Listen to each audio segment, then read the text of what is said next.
யார் இந்த மகிமையின் ராஜா? வாசல்களை உங்கள் தலைகளை உயர்த்துங்கள், அநாதி கதவுகளை உயருங்கள். மகிமையின் ராஜா உள்ளே பிரவேசிக்கிறார். யார் இந்த மகிமையின் ராஜா? அவர் வல்லமையும் பராக்கிரமும் உள்ள கர்த்தராவே. அவர் இன்றைக்கு உன்னை மகிமையினால் நிரப்ப போகிறார். மகளே, கர்த்தருடைய மகிமை வெளியரங்கமாக மாமிசமான யாவருடைய கண்களும் அதை காணோ. கர்த்தர் மகிமையினால் உன்னை நிரப்புவார். கர்த்தருடைய மகிமை உன்மேல் உதிக்கோ.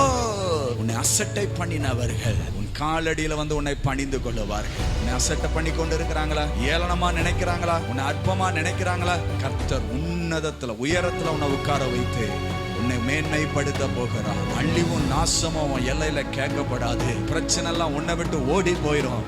சாத்தான் உன்னை கண்டு பயப்படுவான். மகிமை இருக்குங்க, தொட முடியாது. எந்த சத்துருவனே தொட முடியாது. உன் எல்லைக்குள்ள வர முடியாது. அழிவும் நாசமும் எல்லைக்குள்ள வராது. காரணம் கர்த்தருடைய மகிமை உன்மேல் காணப்படும். கர்த்தர் மகிமையினால் உன்னை நிரப்புவார்.